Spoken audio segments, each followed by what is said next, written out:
Quels sont les dossiers que tu aimerais traiter? Demain matin, tu es élu. Quels sont les dossiers que tu aimerais traiter là, avec les patrons de la CSSDM? Comment tu entrevois, toi, le dialogue avec eux pour faire avancer les choses?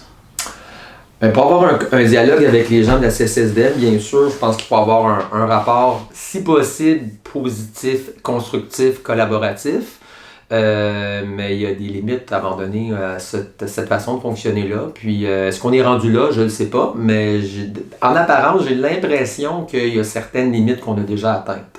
Quant à moi, je pense que les patrons du CSSDM, c'est important qu'ils prennent acte que la réalité des enseignants de l'École montréalaise à la CSSDM, c'est une réalité qui est très particulière, puis même d'école en école, il y a des réalités qui sont complètement différentes à quelques kilomètres seulement. Donc, ils prennent acte du fait que ils sont là pour répondre aux besoins des enseignants puis des milieux, mais qu'ils écoutent aussi ça, qu'ils soient à l'écoute de ça, et que ça ne vienne pas d'en haut les demandes des choses qu'on nous demande de faire, mais plutôt qu'on nous dise, écoutez, de quoi avez-vous besoin pour faire votre travail? Qu'est-ce qu'on peut faire pour vous aider à diminuer la surcharge? Qu'est-ce qu'on peut faire pour vous aider à intégrer les élèves qui ont des besoins? Parce qu'on s'entend que là, on est dans une phase d'intégration. On parle beaucoup de flexibilité, mais en fait, on peut se poser la question, à quel coût ça se fait? À quel coût se fait l'intégration des élèves par rapport aux droits des autres élèves d'avoir droit à une éducation de qualité? Je pense que c'est des questions fondamentales sur lesquelles nous, comme enseignants, comme praticiens sur le terrain, on est confrontés tous les jours à cette réalité-là. Et je pense qu'en haut, il faut qu'on entende ça. Il faut qu'on entende qu'il y a une réalité qui n'est peut-être pas relayée en haut, et il faut que ces gens-là entendent et adaptent l'école montréalaise aux besoins des enseignants, aux besoins des orthopédagogues.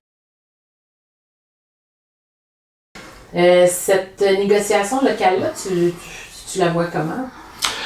En fait, je vais faire un pont entre la négo locale à venir et celle nationale qu'on vient de terminer. Okay?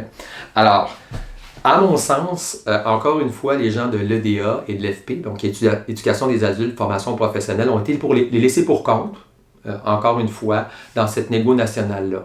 Moi, ce que je changerais dans la prochaine négo locale, c'est que je commencerais par négocier en premier les conditions de travail des gens de l'AFP et de l'EDA, donc l'éducation des adultes. Puis après, on négocierait les éléments importants qui concernent aussi les autres secteurs pour que ces gens-là sentent qu'ils comptent, qu'ils font partie de notre organisation et que chaque membre a son importance. Par la suite, c'est sûr que moi, je m'attaquerai tout de suite aux besoins. Premièrement, il faudrait faire ensemble, il faudrait se réunir pour savoir quels sont les éléments sur lesquels on veut agir collectivement.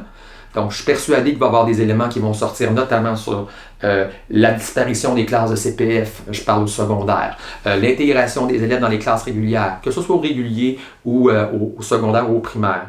La surcharge, il y a plein de profs qui me parlent de la surcharge, au niveau de la surcharge du travail qu'ils ont quotidiennement.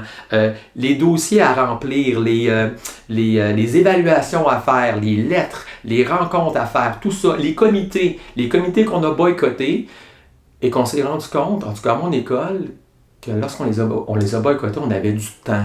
On avait plus de temps pour enseigner.